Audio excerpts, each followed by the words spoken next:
Hola, buenas tardes.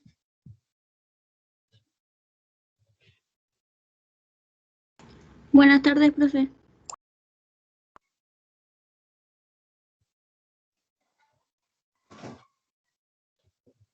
Vamos a esperar un par de minutitos que se conecte el resto y empezamos, ¿ya?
Ya vamos a comenzar, yo creo nomás chicos, ya hay 29 conectados en este momento. Bueno, lo primero que les quería hablar con ustedes antes que partamos la clase en sí misma es preguntarles cómo van con los contenidos hasta acá. Yo compartí a través de Francisca el calendario de las clases que quedan del resto del semestre, como para que ustedes vean también los contenidos que van a ingresar en la próxima prueba, etcétera, pero les quería preguntar cómo están con eso, si acaso han quedado con dudas de las clases anteriores, porque lo que podemos hacer es que me manden como los temas principales que están con dudas, si quieren, como para que podamos hacer algún reforzamiento, por ejemplo, al iniciar la próxima clase. ¿Profesora? ¿Sí? Hola, buenas tardes. Hola. Lo personal, a mí me cuesta un poco diferenciar el tema de qué usar cuando se me presenta un problema. Ejemplo, en ciertos casos. Más que nada el contenido de la primera clase. Sé que había sido un poquito extensa, pero yo traté como de leer un poco de como casos clínicos supuestos para yo poder hacer y me cuesta identificar, no sé cuándo hacer tal y tal cosa, entonces eso como que a mí de verdad ahí estoy un poquito complicada. Igual estoy dando un poquito de tiempo ahí para reforzar, pero me cuesta un poquito, como eso sería que yo le pediría, por favor, si pudiese repasar. Ah, ya, súper. Tal vez lo mejor sería entonces que revisemos algunos casos precisamente, que tuvieran como los distintos tipos de indicadores como para que los pudieran diferenciar bien. Claro, sería muy bueno, profesora. Ya, súper. Voy a buscar entonces y voy a preparar algo como una especie de reforzamiento principalmente de esa clase. Casos, entonces.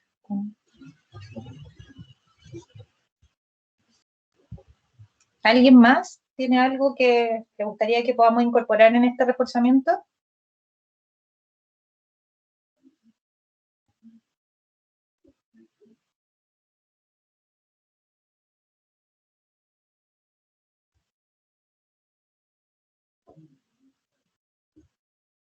¿No?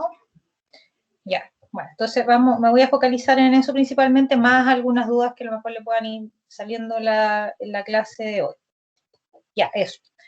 Ya, lo otro que me estuve comunicando con Francisca hoy día a lo largo del día y me contaba de estos horarios protegidos que ustedes tienen en algunos momentos para asambleas y actividades de la federación. ¿Saben si hay algún otro ahora los próximos jueves que también tengamos que considerar? Se supone que son como organizados en, no te dicen así como una cantidad de veces que van a hacer. Son como que Ah, avisan unos días antes. ok, ya. Ya, bueno, ahí ustedes me cuentan entonces, como para yo poder estar informada y hacer los ajustes Profesora, necesarios. Sí, mire, yo no sé si usted tiene conocimiento, ¿no?, del calendario académico general del año de la UCM, ¿ya? Eso está en la página oficial y ahí generalmente indican los días específicos en los cuales se generan estos horarios, o sea, estas horas cero y horarios protegidos, ¿ya? Porque esos están ya. programados desde antes con Federación y también para que los estudiantes y docentes también puedan tener esos espacios. Son Ah, varios en el mes, ¿ya?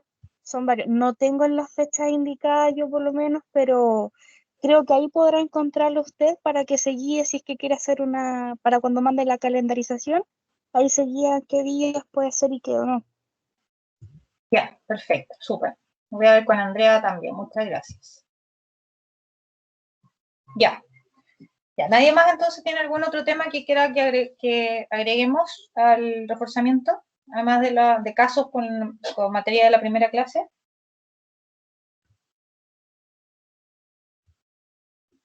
Igual también de la segunda clase, profesora. Ya. Ya, o sea, en general lo que más quieren reforzar es todo el tema como de los indicadores, en general, demográfico y más epidemiológico. Sí, Ya, ya, ok, por súper. favor. Ya, entonces, ahora vamos a empezar con el tema de hoy. Voy a compartir.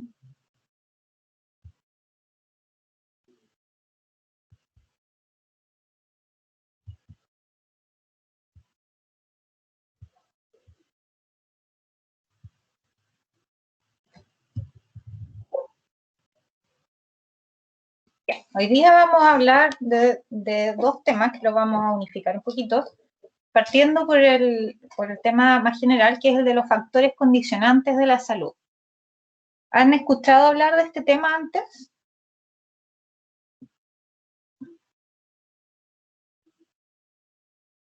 En lo personal no, profesora. ¿Y de los determinantes sociales de la salud? No, la verdad los conceptos no me suenan. Ya, súper. Entonces, bueno, vamos a ir avanzando, ¿ya?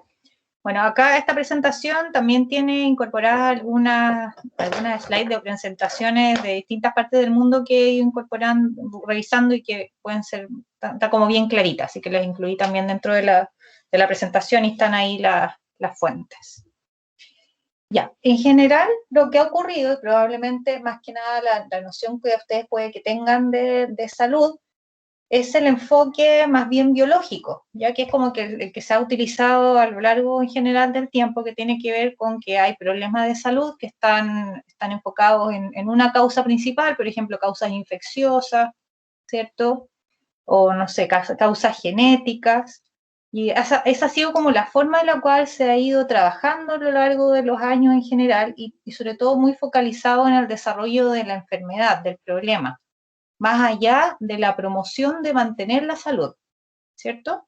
Y eso ocurrió durante al menos todo el 1900, ¿verdad? Después, con el paso de los años, como desde el 70 en adelante, han ido emergiendo distintos otros enfoques, pero recién en el año 2008, más o menos, se logró desarrollar un enfoque que fue presentado desde la misma Organización Mundial de la Salud, que trata de cambiar este modelo más bien biológico, que es casi unicausal, ¿cierto?, de las enfermedades, hacia un modelo de determinantes sociales, ya que en el fondo, ¿cuál es la importancia que tiene esto? Que da un enfoque muy intersectorial de los problemas de salud. Ya no hay una sola causa que nosotros podamos identificar, sino que las enfermedades van a producirse por un conjunto de situaciones y la salud también va a poder mantenerse gracias a que se conjugan una serie de situaciones.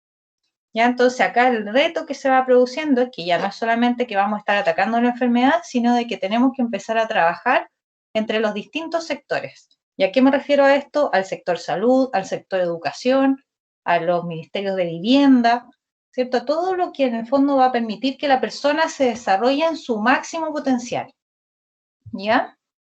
Entonces, ¿qué es lo que va a ir pasando? Nosotros vamos a venir con unas características propias, ¿verdad? De que van a ser nuestras características individuales, que van a ser nuestra fecha de nacimiento, ¿cierto? Que en base a eso se va a ir desarrollando la edad que vamos a tener en los distintos momentos de la vida, el sexo, algunos factores físicos, algunas características genéticas, por ejemplo, que puede que a lo mejor vengamos con alguna predisposición a desarrollar algunas enfermedades, pero también para que esto se active, por ejemplo, si nosotros tenemos un gen que va a tener, no sé, pues tenemos toda una familia que ha tenido diabetes. Nosotros probablemente vamos a tener el gen que va a hacer que potencialmente desarrollemos la diabetes, pero ese desarrollo de la enfermedad va a ser distinto en una persona que ha tenido un estilo de vida en que ha consumido muchas frutas y verduras, ha hecho deporte, ¿cierto? A diferencia de lo que va a pasar en una persona que ha consumido, no sé, mucho hidrato de carbono, que es más bien sedentaria, ¿cierto? Nosotros todos tenemos, por poner un ejemplo bien burdo, pero la bala, pero el gatillo se va a apretar o no de acuerdo al estilo de vida que nosotros tengamos, ¿cierto? Entonces, eso es como los elementos que están más cercanos a lo que nosotros somos como individuos, que son las acciones que nosotros individualmente podemos tomar. Pero esas acciones que nosotros podamos tomar van a estar también determinadas por el contexto en el cual estamos, ¿verdad? Va a ser muy distinto si nosotros, por ejemplo, vivimos solos y nos enfermamos, que probablemente las posibilidades que vamos a tener de cocinar comida saludable van a ser menores, así podemos contar con alguna red de apoyo familiar, social, de amigos, que nos pueda ir, por ejemplo, a preparar comida sana o que pueda ir a comprar simplemente, que a lo mejor va a ser algo que nosotros no vamos a poder hacer. Ya sea un ejemplo bien simple, pero que va, en el fondo, gatilla una gran diferencia entre una persona que tiene redes y una persona que no las tiene, ¿cierto? Y en ese contexto van a haber una serie de elementos, que son los que están mencionados ahí, que también van a estar involucrados en las decisiones que nosotros podamos tomar. El tipo de vivienda va a ser distinto si nosotros tenemos una vivienda sólida, que tiene todo el saneamiento básico, ¿verdad? Que acá también está mencionado, y saneamiento, a diferencia si nosotros vivimos en un campamento, ¿verdad? Que a lo mejor no vamos a tener la cantidad de habitaciones necesarias, vamos a estar en hacinamiento, van a estar otros elementos también de servicios de atención de salud. Si nosotros vivimos en un lugar, por ejemplo, muy rural, muy aislado, en el que no tenemos acceso a la salud, probablemente no vamos a poder acceder a ningún tipo de acción preventiva, como vacunas, como controles de salud, ¿verdad? Ni tampoco vamos a poder acceder oportunamente cuando tengamos un problema de salud. El tipo de acciones que nosotros tengamos también va a depender de si tenemos empleo o no, si tenemos el dinero suficiente para poder subsistir y comprar alimentos saludables o comprar lo más barato que le permita a una familia saciar el hambre de sus hijos, por ejemplo, ¿cierto? El ambiente laboral, que va a incidir directamente en niveles de estrés, en carga laboral, ¿cierto? El acceso que podamos tener a la producción de alimentos. Y uno de los más importantes, que ustedes van a ver que está presente en todo, es el nivel de educación. También el nivel de educación que nosotros podamos acceder va a incidir directamente en que nosotros podamos tener también educación, o un concepto que se llama literacidad, no sé si lo han escuchado, en salud, que en el fondo tiene que ver con tener conocimientos en relación a la salud. A lo mejor para nosotros puede ser muy obvio hablar de que la actividad física es buena para la salud, la alimentación saludable, pero hay mucha gente que no tiene idea, no ha sido educada a lo largo de su vida en ningún elemento y menos en cómo poder preservar su salud. Entonces vamos a ver de que eso está presente en el desarrollo de muchísimas enfermedades y también en el desarrollo de una buena salud. ¿Ya? Entonces, esos son elementos concretos que también van a determinar qué decisiones nosotros podemos tomar individualmente. Y por otra parte, que en el fondo es el marco más más externo, ¿cierto? Que este es el de las condiciones socioeconómicas, culturales y medioambientales. A lo mejor nosotros podemos tener acceso a una buena educación, a un buen empleo, vivir en una buena vivienda, tener un adecuado saneamiento, tener la posibilidad de comprar comida saludable, etcétera. Pero si nosotros estamos viviendo en un ambiente, una ciudad hipercontaminada, probablemente por más que nosotros tenemos todas las medidas, igual vamos a tener un daño a nuestra salud. Y eso ya es una influencia que va mucho más allá de las acciones que nosotros podemos tomar individualmente. ¿Se va entendiendo hasta acá el concepto?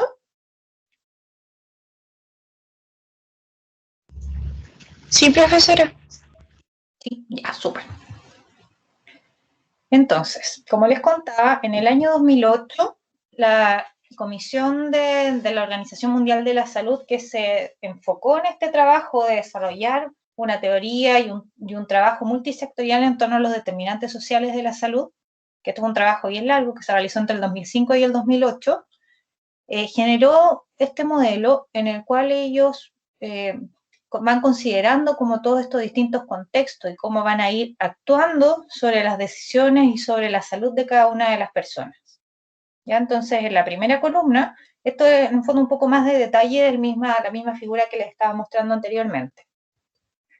Ya en la primera columna, que está en amarillo, acá ustedes van a ver entonces de que lo que es el marco más externo que va también a condicionar cada una de las acciones es el contexto socioeconómico y político, ya en el cual van a estar las acciones del gobierno, van a estar las políticas macroeconómicas, ¿verdad? Que en el fondo esto es súper importante porque de esto depende en qué se decide invertir el dinero de un Estado, ¿verdad? Y por eso que también hay tanta diferencia en el desarrollo de algunos países. Por ejemplo, hay países europeos que ponen gran cantidad de su gasto del Estado en el sector salud y en el sector educación principalmente, porque saben de que la educación en el fondo va a ser la base de todo lo que el resto de la sociedad pueda desarrollarse, pueda subir en su estatus social, pueda tener aprendizaje en relación al sector salud.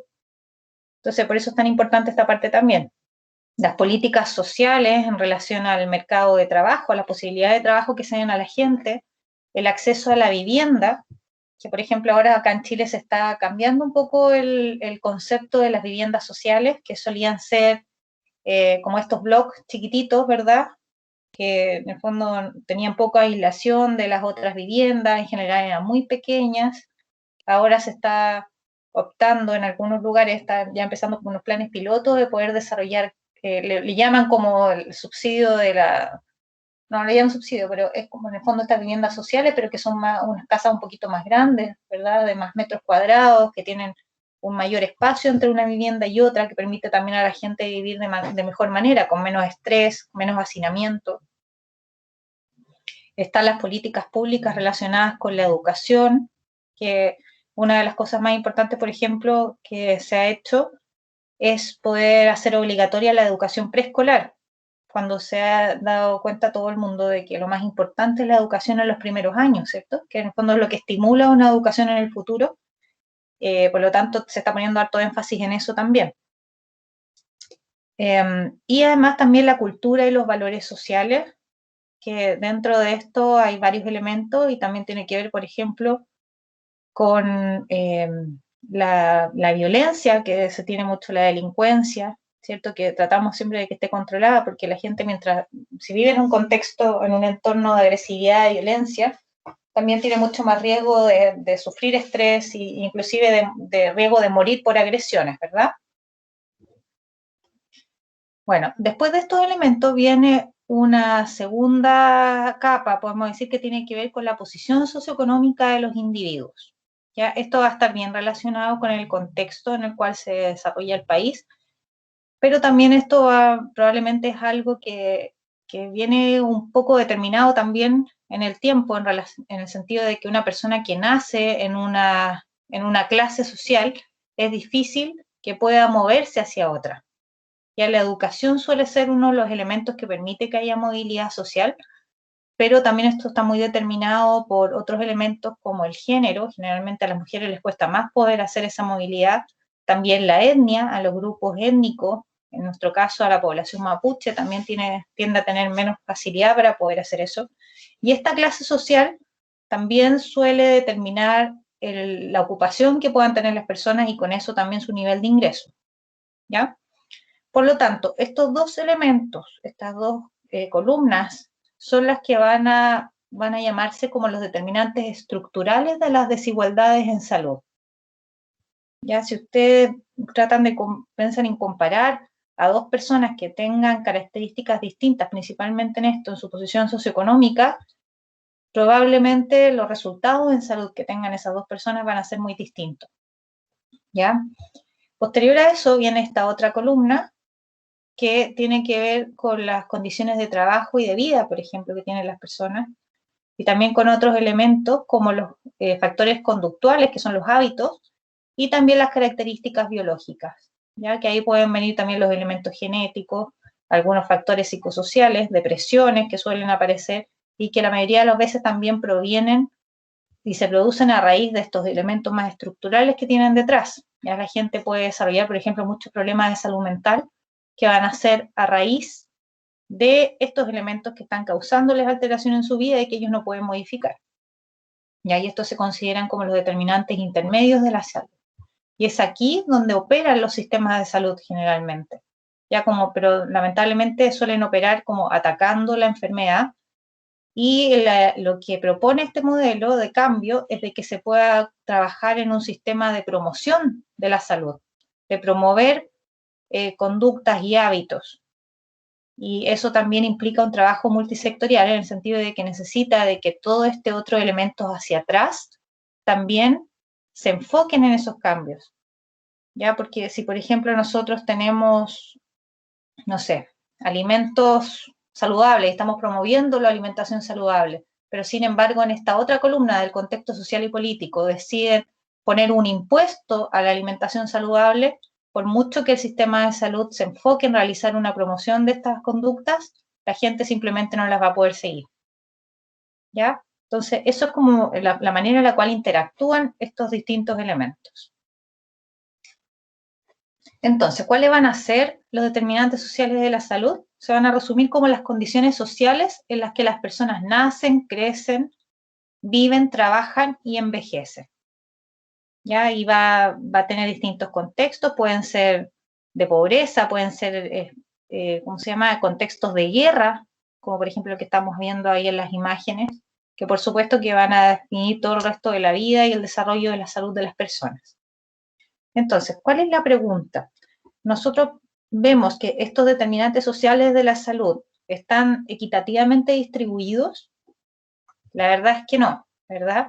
Lo que suele ocurrir es que, por ejemplo, los gobiernos toman decisiones en que, no sé, vamos a dar un bono de 500.000 pesos, es un ejemplo que no es lo que está ocurriendo en este momento, pero vamos a dar un bono de 500.000 pesos a todos los ciudadanos chilenos. Darle el bono de 500.000 pesos a todos los ciudadanos chilenos sería una medida más bien de igualdad, ¿verdad? Pero ¿qué va a pasar? Que si nosotros entregamos ese bono, va a ocurrir lo que aparece acá en esta primera parte de la imagen, ¿verdad?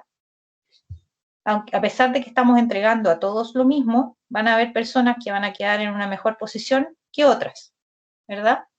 Sin embargo, el concepto de equidad se enfoca en poder entregar a cada uno lo que necesita para poder tener el máximo desarrollo, en este caso, en los temas de salud.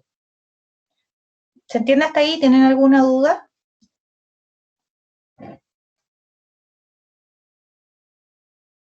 Todo bien, profesora. En lo personal no, profesora. Ya, avanzo entonces. Si alguien quiere ir haciendo alguna pregunta entre medio, me interrumpen nomás, si quieren hacer algún comentario también, ¿ya? Entonces, ¿cuál es la diferencia entre la inequidad en salud versus la desigualdad en salud? Lo principal es que la inequidad implícitamente tiene un concepto de justicia social incorporado. Ya cuando nosotros hablamos de inequidad es porque tenemos atrás el supuesto de que todas las personas tienen igual derecho a la salud y que si no lo están obteniendo, eso implica una injusticia social. Ya por eso se trabaja todo, sobre todo en temas de salud pública, pensando en la inequidad, en la equidad en salud, ¿ya? A diferencia de lo que ocurre con el concepto de desigualdad, que lo único que nos indica es de que hay una diferencia entre dos elementos. Por ejemplo, nosotros podemos decir que la tasa de mortalidad por cáncer en dos poblaciones es distinta, pero eso no está enfocando ningún elemento de inequidad necesariamente. Pueden haber ahí otro tipo de factores que a lo mejor, no sé, comieron algo que hizo que fueran distintas, pero no habla de la injusticia que probablemente haya detrás de ese elemento. ¿Ya? Entonces, por eso es importante entender de que cuando se producen desigualdades, son situaciones que probablemente van a ser innecesarias, evitables e injustas. Y es sobre las cuales tiene que trabajar el país completo como Estado. Entonces, ¿qué sería la equidad en salud? Acá el concepto es poder alcanzar el máximo potencial de salud de todas las personas, independiente de la posición social en la cual se encuentren, o de otras circunstancias determinadas por factores sociales, por ejemplo, causas ambientales. ¿Ya? Entonces, la idea es de que, en relación a la equidad, que se debería tener información, por ejemplo, particular de distintas regiones del país para ver qué es lo que está pasando y cuál es la necesidad que se tiene en esa región en específica para poder distribuir las oportunidades para el bienestar. Ya en general, para poder distribuir, si es que es necesario poner más centros de salud, si es necesario tener más acciones preventivas, si es necesario enfocar más recursos en educación, o en cualquiera de los elementos que van a permitir potenciar la salud de esa población en específico. Acuérdense que acá siempre estamos pensando en poblaciones o en comunidades. Ya en general la salud pública no se enfoca nunca en los individuos, sino que siempre vamos a estar pensando en los grupos. Entonces, ¿qué es lo que va a pasar? Si nosotros pensamos en las desigualdades sociales en salud, que tienen este componente de ser innecesarias, injustas y evitables, vamos a ver que va a ocurrir eso. Van a haber individuos que van a tener una vida probablemente que tuvieron todo lo necesario para poder desarrollar correctamente su salud, ¿cierto? Tuvieron una educación, pudieron tomar buenas decisiones porque tenían los fondos necesarios para comprar comida saludable, pudieron hacer deporte, entonces fácilmente van a alcanzar ese estado de bienestar. Van a haber otros que ya van a tener un poquito más de carga, ¿verdad? Probablemente han tenido que trabajar más para poder desarrollar, pero sin embargo van a poder llegar. Pero va a haber otro grupo que realmente va a tener tantas trabas que ellos no van a poder modificar por sí solos, porque ya van a ir más allá, ¿cierto? En estas otras columnas que veíamos que tienen que ver más de acción macro, por lo tanto nunca van a poder llegar a desarrollar una buena salud. Acá, por ejemplo, hay un ejemplo de el programa Elijo Vivir Sano. Estos son datos de la Encuesta Nacional de Salud que se hizo en el año 2016 y 2017, que podemos ver cuál es el nivel de obesidad. Esto es mujeres en relación a los hombres, que ahí vemos de que en general las mujeres tienden a tener mayor obesidad. Eso también puede tener otros elementos hormonales, pero es para mostrar la relación de género. Vamos a ver, pero aquí hay otros dos elementos que son bien fuertes. Por ejemplo, la diferencia por zona geográfica, que vemos que hay una mayor obesidad en mujeres de la zona rural versus la zona urbana. Y este que es el más claro, que muestra también el tipo de inequidades, que tiene que ver la diferencia por años de escolaridad, en que vemos en que en general las mujeres de menos de 8 años de escolaridad tienen prácticamente 20% más de obesidad que las mujeres que han tenido más escolaridad. Entonces, estos son ejemplos que nosotros vamos a ver en que ya son elementos que no tienen que ver solamente con la acción individual, sino que hay un contexto detrás que hace que se presenten estas inequidades. Entonces, ¿cuáles van a ser los condicionantes que nosotros vamos a tener en relación a nuestra salud? Van a haber varios elementos, ¿verdad? La clase social, que ya la hablábamos, el género, van a haber enfermedades en las cuales, o situaciones de salud en las cuales un género va a tener más problemas de salud que el otro. Van a haber el enfoque del ingreso, ¿cierto? La capacidad que nosotros vamos a tener para pagar sobre ciertas acciones que protejan nuestra salud, la posición social, las redes de apoyo, que son importantísimas, la educación, el empleo y las condiciones de trabajo. Aquí hay varios estudios que se han enfocado en ver también la carencia del contrato, por ejemplo, de trabajo, cómo afecta sobre la salud. Ya en el fondo el tener precariedad laboral es uno de los elementos de que más produce también desarrollo de mala salud en el futuro. El entorno físico, ¿cierto?, que tiene que ver también con características ambientales, características biológicas y dotación genética, que eso probablemente no lo vamos a poder cambiar, hábitos personales y también la interacción que se tiene con los servicios de salud. Dentro de los hábitos, es conocido de que hay alimentos que nos van a permitir mantener una mejor salud, ¿cierto? Esto de consumir 5 porciones de fruta y verdura, 2 veces de consumo de legumbres a la semana, etcétera. La actividad física, que se recomienda al menos estos 30 minutos, ¿verdad? Ojalá 3 veces a la semana al menos. El evitar el tabaquismo, el evitar el consumo de alcohol. Pero sin embargo, todos estos elementos, como les mencionaba, van a estar bastante determinados por las acciones que la persona pueda tomar. Ya se ha cuestionado harto el nombre, por ejemplo, del programa Elige Vivir Sano, porque le damos todas las indicaciones, consuma 5 porciones de verduras y frutas, pero al final no necesariamente va a ser una opción, va a ser una elección de la persona el poder mantener una vida saludable. Entonces, ¿qué es lo que suele ocurrir? Nosotros podemos ver, por ejemplo, un éxito de los indicadores promedios de cierta enfermedad. Por ejemplo, que les voy a mostrar ahora más adelante también, la caída del cáncer gástrico en Chile. Entonces, puede que a lo mejor esto se presente como con gran alegría, ¿verdad? Ha ido bajando el cáncer gástrico en Chile. Pero, sin embargo, lo que puede ocurrir es que este promedio esté mostrando muchísimas inequidades, que a lo mejor en los grupos de mayor acceso efectivamente hay una disminución drástica de ciertos problemas de salud, pero sin embargo vamos a ver que en los grupos de menos recursos probablemente esta disminución sea mucho menor y sea mucho más lenta en el tiempo también. ¿Ya? Entonces, ¿cuál es el desafío como a nivel de país y el trabajo de todos nosotros? Poder disminuir la brecha. ¿Qué es lo que pasa también? Que esto es un ejemplo canadiense, pero que se repite en varios países. Si nosotros miramos el efecto relativo de los determinantes de salud sobre alguna enfermedad, esto es lo que ocurre. Por ejemplo, la biología, que era sobre lo cual estaban enfocados la mayoría de los conceptos hace un tiempo atrás, tiene un porcentaje que es bastante pequeño de la influencia. Ya hay otra parte que tiene que ver con la asistencia sanitaria, ¿cierto? El poder tener los recursos en salud necesarios, los sistemas de salud, el acceso, que es esta parte, los estilos de vida, ¿cierto? Consumo de alimentos saludables, etcétera, que va a estar acá. Y después va a haber otro elemento que es el medio ambiente, que es lo que es más difícil para nosotros poder controlar, ¿verdad? Sin embargo, si ustedes ven la distribución de los recursos que se hacen a nivel de los gobiernos, esto es lo que ocurre. A pesar de que la influencia del sistema de atención sanitaria sobre las enfermedades es esto, lo que suele gastarse de los recursos para la asistencia sanitaria es todo esto, dejando este gasto para el resto de los elementos. Entonces, ¿qué es lo que pasa? Que finalmente las enfermedades se siguen produciendo, la salud se sigue perdiendo en vez de poder tener acciones preventivas de promoción. Miren, esta es lo que se estaría dejando para hacer promoción de la salud.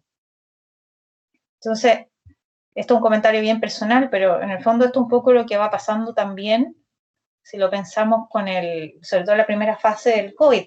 ¿Se acuerdan que teníamos una gran cantidad de transmisión, pero sin embargo, en vez de poder desarrollar conductas preventivas en la gente o poder desarrollar elementos de trazabilidad, ¿qué fue lo que se hizo? Comprar ventiladores, comprar ventiladores, comprar ventiladores, que claro, lo estamos utilizando en este momento, pero precisamente porque probablemente no hubo una acción que pudiera promover una buena salud y poder prevenir los contagios con anterioridad. ¿Verdad? Entonces, ¿qué es lo que podemos hacer para poder desarrollar políticas y programas? Acá hay algunos elementos. Lo primero es disminuir la estratificación social. ¿Ya? ¿Cómo se hace esto? Es muy complejo porque es un elemento muy macro, ¿verdad? Pero podés, por ejemplo, poder desarrollar elementos de protección social. Ya todas estas encuestas que se realizan, por ejemplo, la CACEN, etcétera, lo que hacen es tratar de identificar en las situaciones en las que se presentan, en las que están presentes cada una de las familias, para poder desarrollar programas que las incluyan y que les permitan ir, en el fondo, subiendo un poco dentro de lo posible en su posición social y que puedan tener más acceso a algunos elementos, como por ejemplo mejoras en el mercado del trabajo que esas personas pueden acceder. Ya muchas veces se les hacen capacitaciones, cursos técnicos cortos que les permiten acceder a mejores condiciones laborales que también les van a permitir salir de estos estratos sociales más bajos. ¿Ya? Por otra parte, disminuir la exposición diferencial de elementos específicos que sabemos que pueden ser dañinos. Por ejemplo, el consumo de tabaco, una de las cosas que se ha realizado es poder aumentar el impuesto a la venta del cigarrillo, ¿verdad? Y eso también ha producido una disminución bastante importante del consumo. Por otra parte, también disminuir la vulnerabilidad diferencial, ¿ya? Y esto cómo se puede hacer, por ejemplo, a través de promoción de la salud y también de procesos de vacunación.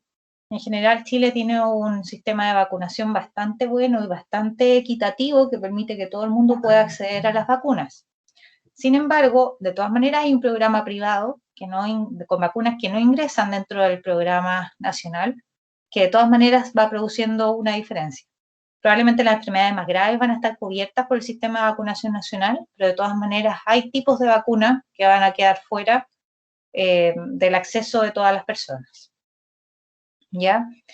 Una vez que las personas se han enfermado, también es importante poder disminuir las consecuencias sociales de esas enfermedades.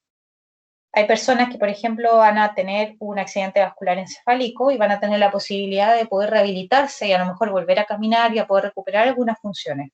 Sin embargo, las personas de menor acceso a salud, a recursos que les permitan privados de hacer esto, no van a poder acceder y probablemente se queden con bastantes discapacidades.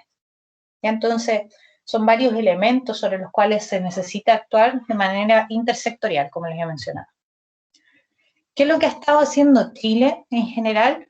Desarrollando distintos elementos a través de programas como por ejemplo el Chile Crece Contigo, que trata desde un principio, desde que los niños nacen, de ir apoyando en el desarrollo de esos niños, asegurándoles el desarrollo en distintas áreas. ¿Ya? Entonces hay varias partes como de los servicios sociales, que incluyen la protección social, como la mejoras de la educación inicial, que es lo que yo les mencionaba, cambios en el Código del Trabajo para mejorar la salud de los trabajadores, el derecho, por ejemplo, a accidentes del trabajo, etcétera, algunos subsidios sociales, acceso a viviendas sociales, etcétera. Sin embargo, esto claramente todavía es insuficiente y se tiene que seguir avanzando para que efectivamente puedan haber menos diferencias e inequidades en la presentación de las enfermedades. Entonces, por ejemplo, acá hay un modelo. Vamos a pensar en las enfermedades cardiovasculares, ¿ya? Entonces, ¿cuáles serían algunos determinantes de la salud de enfermedades cardiovasculares? Vamos a tener algunos elementos que van a ser psicosociales, ¿cierto? Por ejemplo, el nivel socioeconómico, el apoyo social que pueda darle la familia a esta persona para poder apoyarla cuando tiene el diagnóstico de una enfermedad de este tipo. El ver también algunos elementos como la desesperanza, la depresión, la angustia, que van a cambiar mucho si esa persona va a estar acompañada o no.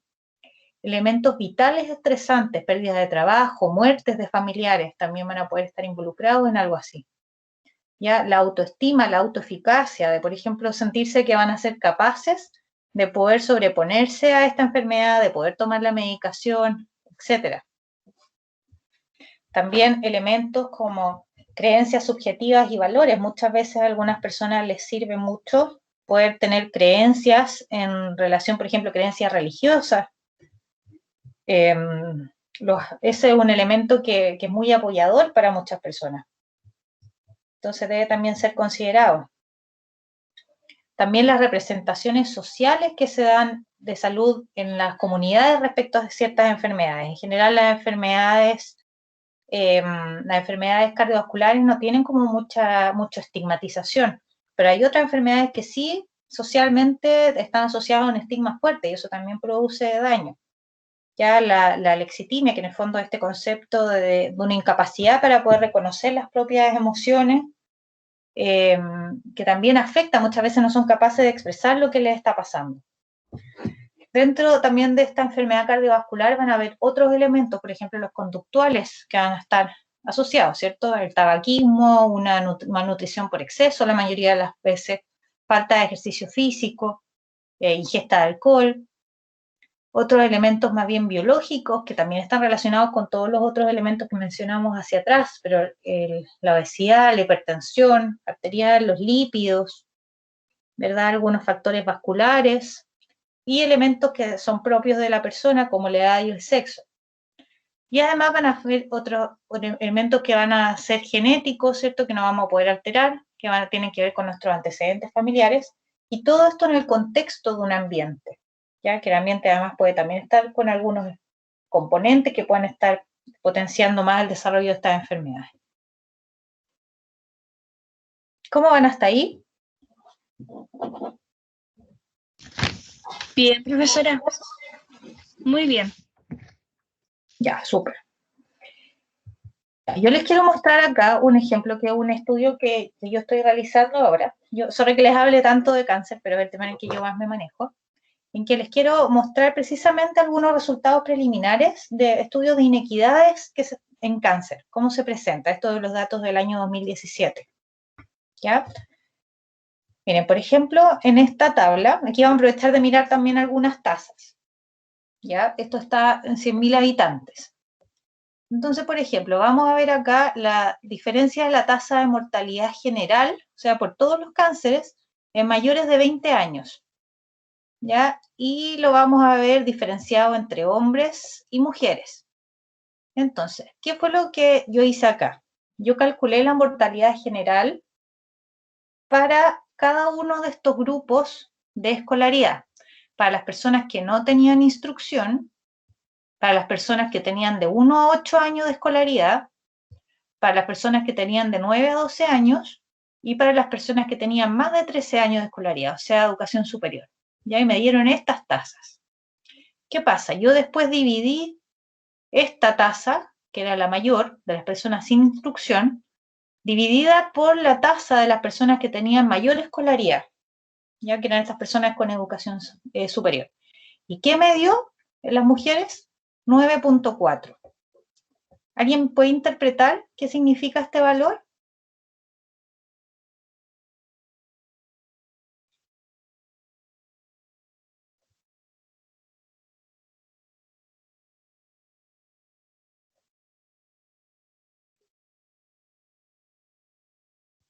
Alguien que se atreva, no importa que se equivoque, sí, estamos para aprender.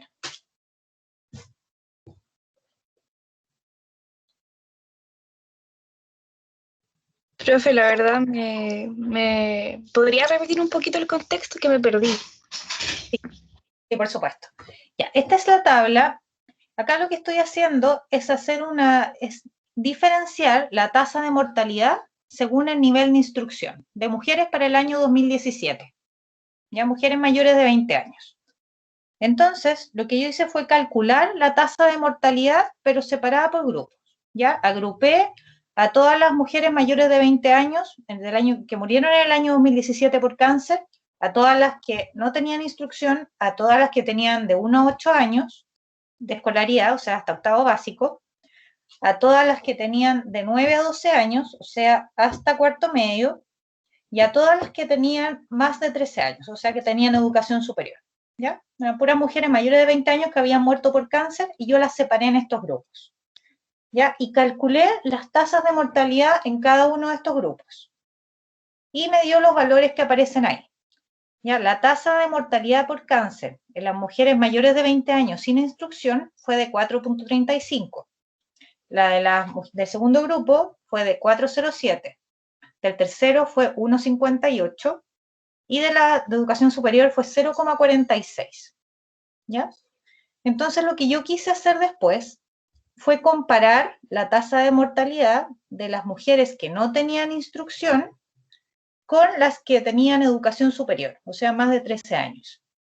¿Y qué fue lo que pasó? Me dio ese número, que es de 9.41. ¿Qué significa este número? Que las mujeres sin instrucción tienen más de 9 veces más riesgo de morir por cáncer que las que tienen educación superior. ¿Ya? Después hice lo mismo para los hombres. Ya calculé las tasas de mortalidad para cada uno de estos grupos y después hice el mismo proceso. ¿Y qué me dio? De que los hombres sin instrucción tienen más de 8 veces más riesgo de morir por cáncer que los hombres con educación superior. ¿Ya? Entonces, ¿qué es lo interesante de esto? Si ustedes ven donde dice total, si yo pienso y difundo solamente esto, ¿qué es lo que voy a decir? Tenemos 1,8 por 100.000 habitantes de tasa de mortalidad general por cáncer en las mujeres. Sin embargo, si se acuerdan de esta imagen, eso está mostrando una tremenda diferencia. En el fondo nosotros estamos viendo solamente esto, el promedio, ¿cierto? Pero ¿qué es lo que está escondiendo eso? De que hay una brecha tremenda entre las personas de mayor escolaridad y las personas de menor escolaridad. Si ustedes ven esta tablita que hay acá abajo, se hizo este mismo ejercicio. Esto es de los datos del 2017. Esto se hizo desde 2000 hasta el 2010. Y como pueden ver, ha habido una leve diferencia, pero en el fondo se sigue produciendo, la inequidad que se sigue produciendo es tremenda. Acá, por ejemplo, en el 2010, la diferencia de la mortalidad por cáncer en los hombres entre los de mayor educación y los de menos era 10 veces más en los de menor educación. Y en las mujeres era 8 veces más. ¿Se entiende ahora el concepto? Si tienen dudas, díganme nomás.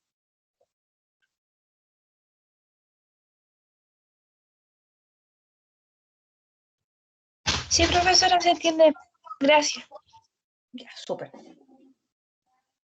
¿Ya? Entonces, esto pasa, por ejemplo, para la tasa de mortalidad general, para todos los cánceres.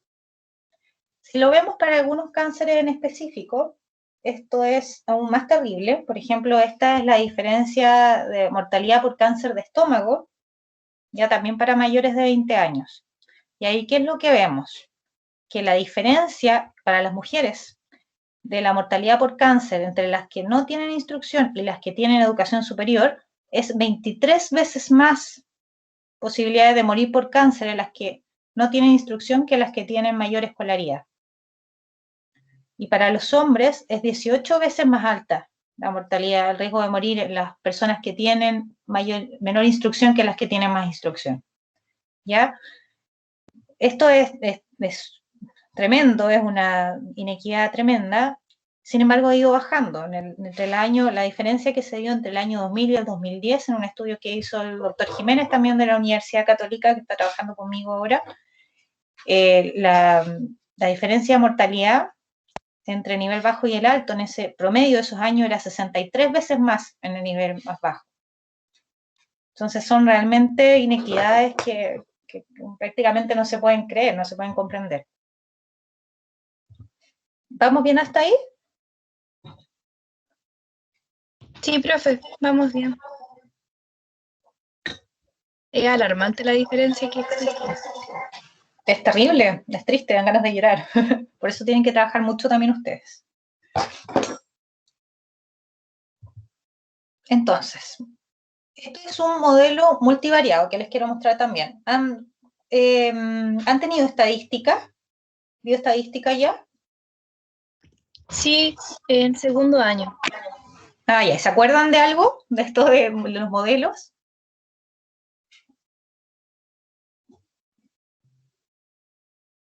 Sí, profe.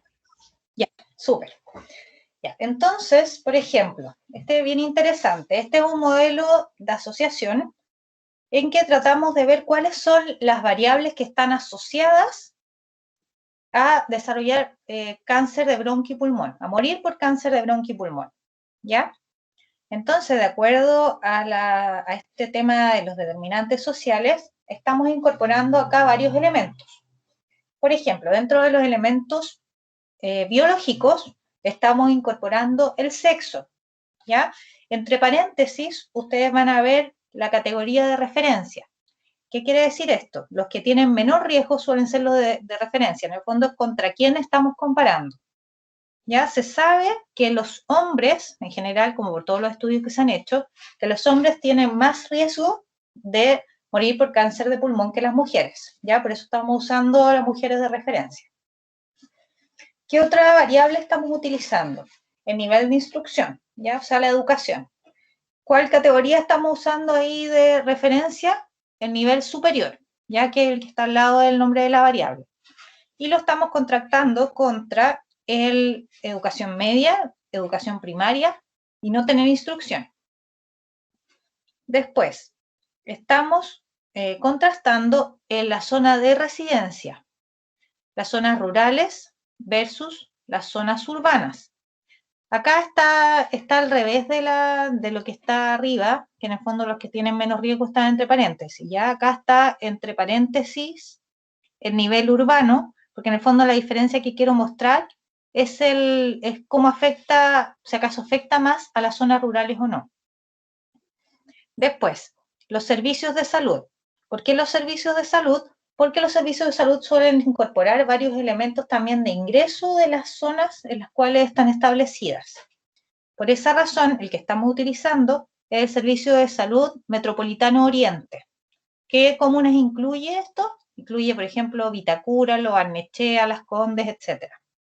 Y lo estamos contrastando ¿contra qué? Contra el Servicio de Salud Metropolitano Suroriente, que es uno de los más pobres de la región metropolitana, el Servicio de Salud Araucanía Sur y Araucanía Norte, que son dos de los más pobres de Chile en general, y el Servicio de Salud Antofagasta, que es un nivel, a pesar de que hay mucha desigualdad en la comuna de Antofagasta también, es uno de los servicios que se supone muy inequitativamente, pero que tiene mejores ingresos también de salud. ¿Ya? Y otro elemento acá que también se considera que es biológico es el de la edad. ¿Ya? ¿Qué es lo que nos da este modelo? El OR, acuérdense que nosotros considerábamos de que un OR sobre 1 decía que había mayor riesgo. ¿Se acuerdan? Y un OR menor a 1 indicaba de que había menor riesgo. ¿Cierto? Entonces, ¿qué es lo que nosotros tendemos a pensar en general en las enfermedades? Que es lo que yo les mostraba recién. Que vamos a tener probablemente un mayor desarrollo de enfermedades en las personas de menores recursos y de menor educación, ¿cierto? Pero mire, vamos a ver lo que pasa en el cáncer de pulmón, que es bien particular. Primero tenemos de que los hombres tienen 23% más de riesgo, ¿cierto? Este 1,23 significa que los hombres tienen 23% más de riesgo de morir por cáncer de pulmón que las mujeres, que nuestra comparación, ¿cierto? Este valor nos dice que es significativo, por lo tanto es un factor que de verdad debemos considerar, y además del valor de significancia, ¿cómo lo podemos ver? Mirando acá el OR, que acuérdense que para que sea significativo, si el OR está mayor a 1, tanto el intervalo de confianza inferior como superior también tienen que estar sobre 1. ¿Ya? Entonces este es un elemento que sí, que está afectando y que puede estar asociado a la mortalidad por cáncer de pulmón. Después, aquí está lo particular que yo les mencionaba. El nivel de instrucción. Nosotros estamos comparando contra el nivel superior, ¿verdad? Entonces, como es nuestra comparación, le vamos a poner 1. Pero ¿qué pasa? A diferencia de lo que vemos en otros elementos, en otros cánceres, en que las personas de grupos más pobres tienen más riesgo, acá fíjense que pasa lo contrario. Por ejemplo, las personas de nivel de instrucción medio tienen 19% menos de riesgo de desarrollar cáncer de pulmón. Acuérdense que es la resta de 1, ¿ya? Así se interpreta. Entonces, tienen 19% menos de riesgo. Las personas que tienen educación primaria o básica, fíjense, ¿alguien me puede decir cuánto menos riesgo tiene?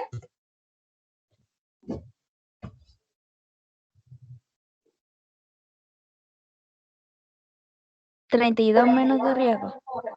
Exacto. Entonces, tiene 32% menos riesgo que las personas de educación superior de morir por cáncer de pulmón, ¿cierto? Y las personas sin instrucción, ¿cuánto menos riesgo tienen?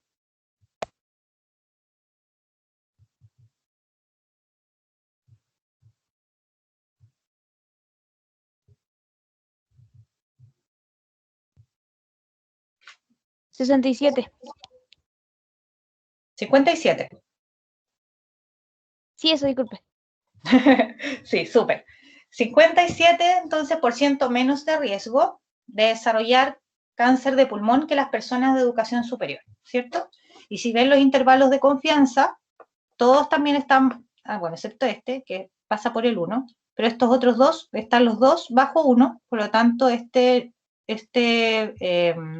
valor es significativo. ¿Por qué creen que pasará esto? En el caso del cáncer de pulmón, que las personas de nivel de instrucción superior tienen más riesgo de morir por cáncer de pulmón que las personas de menos instrucción.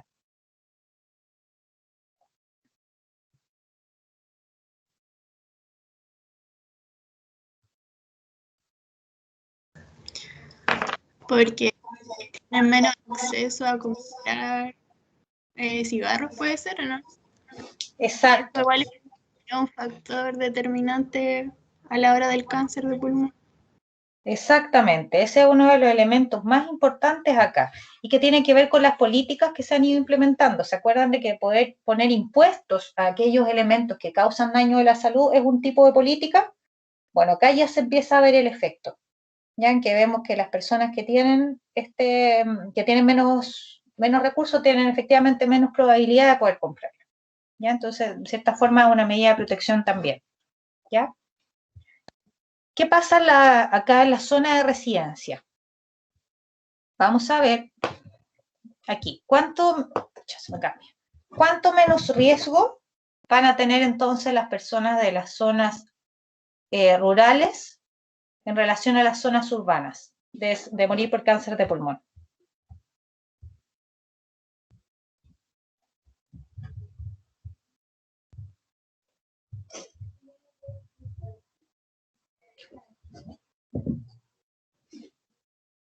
¿40?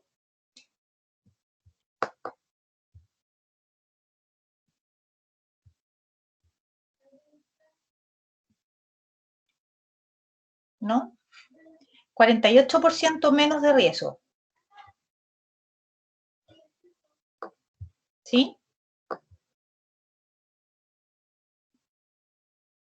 Después, si vemos acá en los servicios de salud, va a pasar algo similar. Nosotros vamos a considerar como referencia al Servicio de Salud Metropolitano Oriente, ¿verdad? Que ya hablamos de que es el que reúne las comunas más ricas de Chile, también Vitacura, etcétera. Y vamos a compararlo con estas otras. Si lo comparamos, por ejemplo, con el Servicio de Salud Oriente, que es una de las más pobres, Suroriente, perdón, que es una de las más pobres en Santiago, la verdad es que no hay una diferencia sustantiva. Ya acá se ve que si vemos solamente el OR, vemos que hay un 10% más de riesgo, pero sin embargo, si vemos los intervalos de confianza, este está bajo 1 y este está sobre 1, y eso indica de que esto no es significativo, ¿ya? Por lo tanto, no hay diferencias con ese servicio de salud. ¿Ya? Acá, por ejemplo, si vemos el de Servicio de Salud Araucanía Sur y el de Araucanía Norte, acá vemos de que efectivamente en ambos se produce menos riesgo, y esa diferencia de menos riesgo es significativa, ¿ven? Acá podemos ver los dos intervalos de confianza bajo 1. Y es una diferencia bastante importante, ¿ya? Y el servicio de Antofagasta, acá se da otro elemento que hace que realmente no lo podamos incorporar muy bien en el análisis si no hacemos una diferencia como con otros elementos. O sea, si este es un estudio ecológico no podríamos llegar al detalle de algo que implica, pero hay una característica en el Servicio de Salud Antofagasta de que hace varios años atrás, que les voy a contar más adelante también, hubo una contaminación muy importante del agua con arsénico. Y eso produjo que varios años después haya muchas personas que estén desarrollando cáncer de pulmón. Entonces, probablemente la comparación con este servicio de salud esté incorporando varios elementos confundentes que no nos permitan poder determinar si efectivamente estos dos servicios son parecidos solo por sus características socioeconómicas o no. Entonces, esos son varios elementos que también cuando nosotros hacemos investigación epidemiológica tenemos que considerar. ¿Sí? ¿Se entiende este modelo? Y principalmente esto de las diferencias en los niveles de instrucción. Sí, profe. Profesora. Súper. Ya, acá, si nosotros volvemos al modelo de cáncer de estómago, vamos a ver exactamente lo contrario. Por ejemplo, acá vamos a volver a comparar el masculino con el femenino, y acá la diferencia es bien impactante, ¿cierto? Es 96% más de riesgo de morir por cáncer de estómago en los hombres que en las mujeres, eso se sabe. Si vemos ahora la comparación de los niveles de instrucción, teniendo nuevamente como referencia el nivel superior, vamos a ver que ocurre todo lo contrario que pasaba con el cáncer de pulmón, ¿cierto? Acá vamos a ver que las personas en general, las personas de los otros niveles de educación, tienen alrededor de 2 veces más de riesgo de desarrollar el cáncer de estómago que las personas de nivel superior, ¿sí? Y acá también, si lo volvemos en este elemento más social de los servicios de salud, también vemos que todo el resto de los servicios de salud tienen más riesgo de desarrollar cáncer, también alrededor de 2 veces más, excepto el de Antofagasta, que aquí sí se ve una correcta comparación, en que vemos que se comporta prácticamente igual, porque también sus niveles son distintos, ¿cierto? Entonces, acá se pueden ver muy claramente todas estas diferencias que están más bien asociadas a estos determinantes sociales. Y por eso, bueno, lo mismo ocurre, acá no voy a entrar en el detalle de nuevo de cáncer de vesícula biliar, pero tiene el mismo comportamiento que el cáncer de estómago, y las diferencias entre los niveles de instrucción es aún mayor, es hasta 4 veces más riesgo de morir por cáncer de vesícula en las personas que tienen menos instrucción que las que tienen educación superior. Y por eso, por ejemplo, el cáncer de estómago y el cáncer de vesícula biliar durante mucho tiempo se han denominado el cáncer de los pobres, porque tiene muchos componentes sociales de por medio. ¿Vamos bien hasta ahí? ¿Tienen alguna duda, algo que quieran comentar?